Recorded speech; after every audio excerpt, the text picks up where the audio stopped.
Hello, everyone, and welcome to my health and wellness channel, where I present data driven information on health topics. I'm Dr. Gauri Bhide, and I'm a medical oncologist in Boston, Massachusetts. If you like this information, do hit the like button and subscribe to my channel. Did you start your day with coffee? I certainly did. It's the first thing I do when I wake up in the morning. And when I was growing up, it was quite a post dinner ritual in my grandparents' house, even though it was a milkier and more sugared version of the black coffee that I drink today.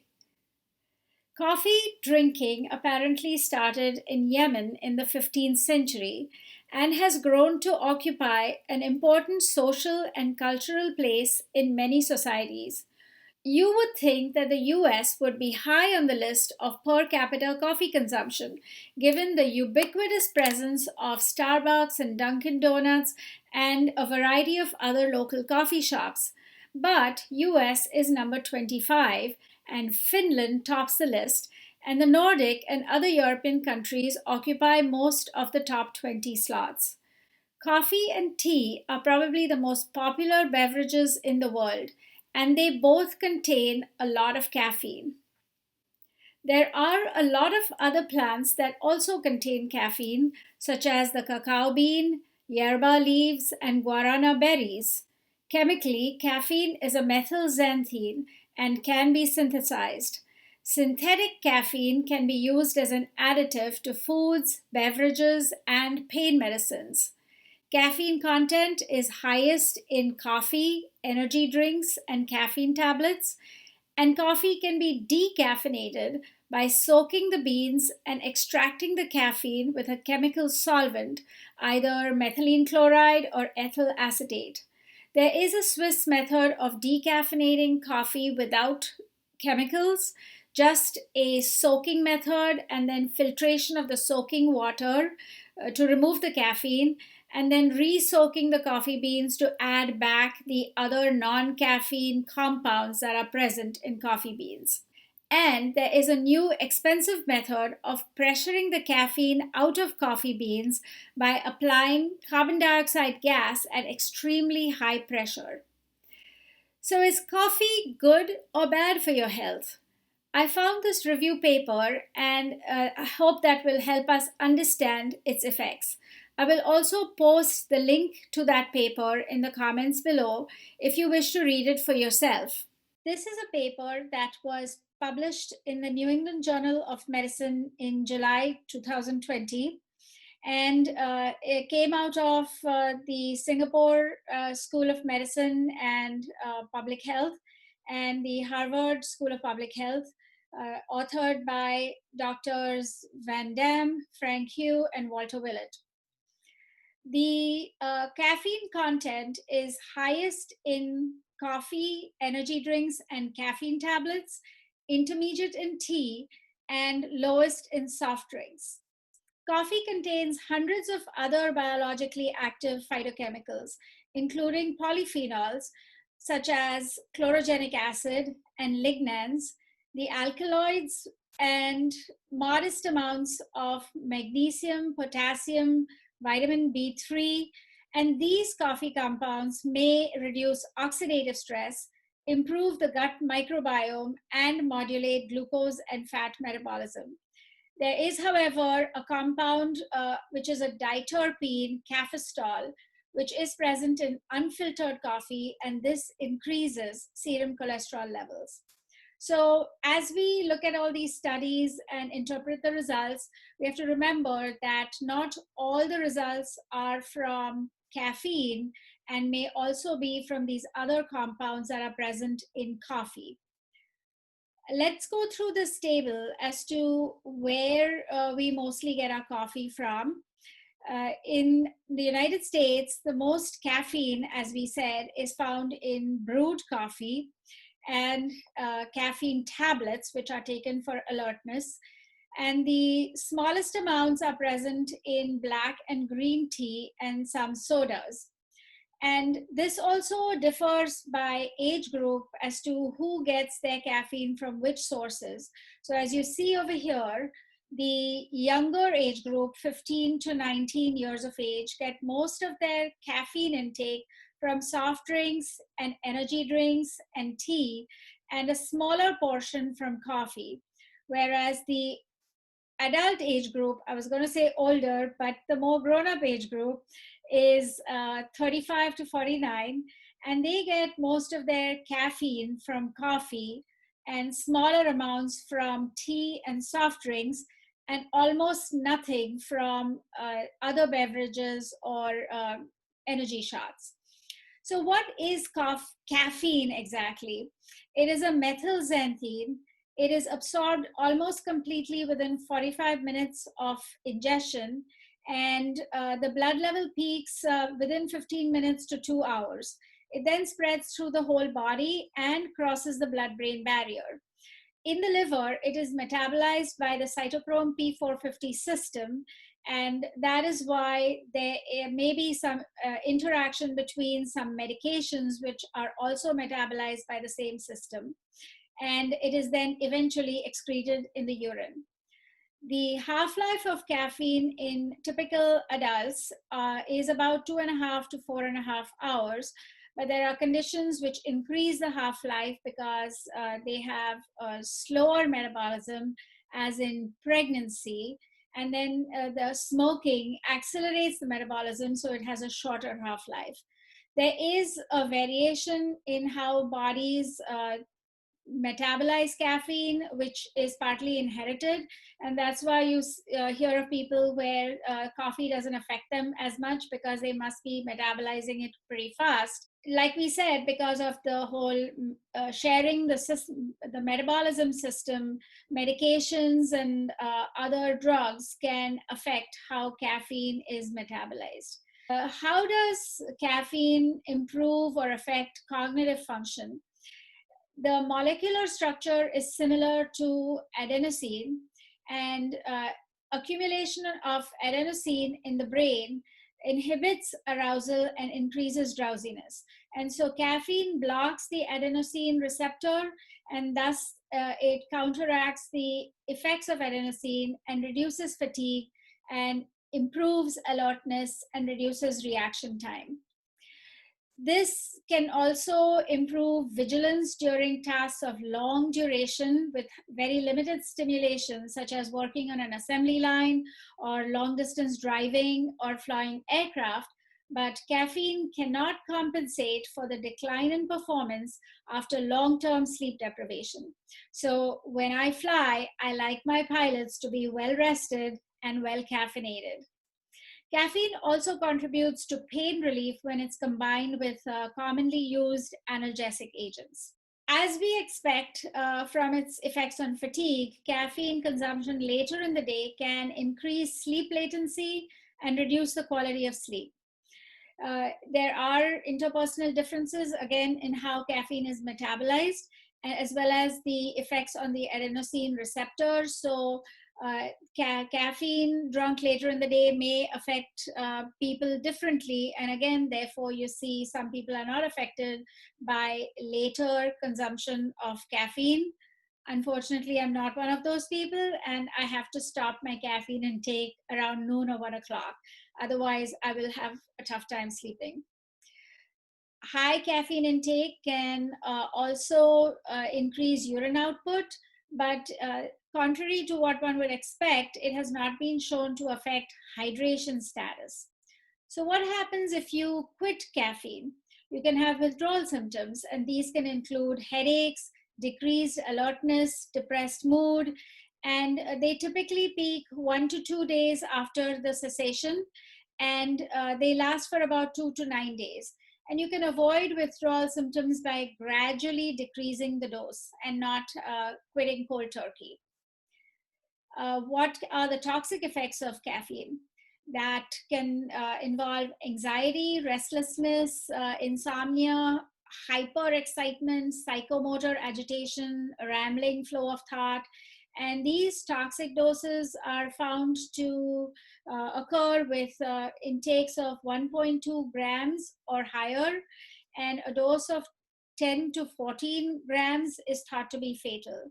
Now, it's rare that you could consume a 75 to 100 cups of standard coffee to give you a toxic dose. So you don't really get this by drinking lots of coffee, but you do run the risk of getting toxic doses when you use caffeine supplements or tablets. And this is mostly seen in athletes or in patients with psychiatric disorders.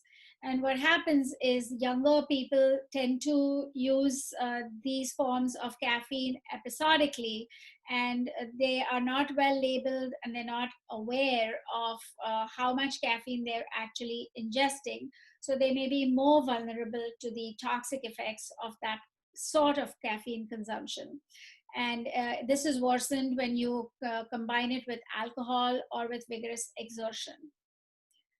So, if people are consuming these forms of supplements, they should be very careful about checking the caffeine content and avoiding high consumption of caffeine, more than 200 milligrams per occasion, or combining it with alcohol. So, what does caffeine do to blood pressure? Caffeine raises epinephrine levels and blood pressure in the short term, but your body gets tolerant within a week. And so, there's no substantial effect on blood pressure, even with people who have hypertension, when you are taking regular amounts over a longer period of time. And there may be some counteractive compounds in coffee, like chlorogenic acid, which counteract the blood pressure raising effect of caffeine. You have to remember that caffeine is high in unfiltered coffee, which is made when you use a French press or in the Turkish or Scandinavian methods of boiling coffee. It is intermediate in espresso coffees and negligible in the standard drip filtered instant or percolator coffees. So, how you make your coffee also will impact on its effect on your cholesterol. Experimental studies in humans and cohort studies do not show any association between caffeine intake and atrial fibrillation. There are findings that consumption of up to 6 cups of standard caffeinated filtered coffee, as compared with no coffee consumption, is not associated with an increased risk of these cardiovascular outcomes. In fact, a lower coffee consumption of 3 to 5 cups per day has shown a reduced risk of cardiovascular disease. Does drinking coffee help you control your weight? There are studies that caffeine may help energy balance by reducing the appetite and increasing the basal metabolic rate, so your body burns up more energy, possibly through the stimulation of the sympathetic nervous system. However, we have to remember that if you get your caffeinated beverages in the form of soft drinks and energy drinks, or coffee or tea with added sugar, this may lead to weight gain. In cohort studies, habitual coffee consumption has been shown to be associated with a reduced risk of type 2 diabetes in a dose response relationship. And they also see this similar effect in both caffeinated and decaffeinated coffee. And we think that with all of these results taken together, that tolerance develops for the adverse effect of caffeine on insulin sensitivity, or that the adverse effect is offset by the beneficial effects of long-term non-caffeine coffee compounds on glucose metabolism, particularly in the liver. Is coffee helpful in preventing cancer? There are many cohort studies which have provided strong evidence that consumption of coffee and caffeine is not associated with an increased incidence of cancer or an increased rate of death from cancer. So it doesn't seem to be doing any harm. In fact, coffee consumption does show a slightly reduced risk of melanoma, non-melanoma skin cancers, breast cancer, and prostate cancer. there is a stronger inverse relationship between coffee consumption and the risk of endometrial cancer and hepatocellular or liver cancer, which means the higher the coffee intake, the lower the risk of these two cancers. And for endometrial cancer, this association has been seen with both caffeinated and decaffeinated coffee, whereas for liver cancer, it's really stronger with caffeinated coffee. In the liver, coffee appears to lower the level of liver enzymes that reflect liver damage, and that is also associated with a lower incidence of liver fibrosis and cirrhosis.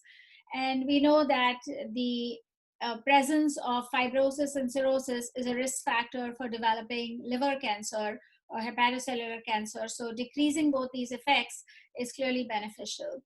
In addition, coffee polyphenols may provide protection against liver steatosis, which means fatty liver, and fibrogenesis, which means scarring in the liver, leading to cirrhosis, by improving fat homeostasis and reducing oxidative stress. Coffee and gallstones. Coffee consumption has been shown to reduce the risk of gallstones and gallbladder cancer. And this association is stronger for caffeinated coffee than for decaffeinated coffee. It can also reduce gallstone formation and reduce kidney stone formation. There have been prospective cohort studies which have shown a strong inverse association. That means more coffee, less disease, between caffeine intake and the risk of Parkinson's disease. The decaffeinated coffee has not shown this sort of benefit. So it suggests that caffeine, rather than the non-caffeinated coffee compounds, account for this inverse relationship. Also, in animal models, caffeine has been shown to prevent Parkinson's disease. Coffee and caffeine consumption have been shown to reduce depression and suicide. Coffee, however, has not been consistently associated with the risk of dementia or Alzheimer's disease. Does drinking coffee save your life? And in actual fact, consumption of 2 to 5 standard cups of coffee per day has shown reduced all-cause mortality. That means from any cause in cohort studies all across the world. And there was similar improvement with both caffeinated as well as decaffeinated coffee. Should you drink coffee while you're pregnant? Higher caffeine intake has been associated with lower birth rate as well as a higher risk of pregnancy loss, because coffee readily passes through the placenta and goes from the maternal to the fetal circulation, and both mother and fetus have slow caffeine metabolism, which results in high circulating caffeine levels. This can restrict the placental blood supply and create hypoxia and increase catecholamine levels in both the mother and fetus. This association with low birth weight has been seen in both coffee and tea consumption. However, the association between caffeine and pregnancy loss was not significant at lower levels of intake, and I'm so glad that I was able to drink my 1 cup of coffee. There was a randomized controlled trial of caffeine reduction, which did not significantly affect birth weight. But the criticism of this trial was that the caffeine reduction was only modest and only occurred in the second half of the pregnancy. So that limited the power of the study to detect possible effects. What prudence suggests is limiting caffeine consumption during pregnancy to a maximum of 200 milligrams per day. So these authors conclude that the consumption of 3 to 5 standard cups of coffee daily has been consistently associated with a reduced risk of several chronic diseases. And we just went through that list. And it is, however, prudent to limit the caffeine intake to 400 milligrams of caffeine per day for adults who are not pregnant, and 200 milligrams per day for pregnant and lactating women. Thank you for watching. I hope you found this information useful. Do subscribe for more interesting and useful information coming your way. Be in good health.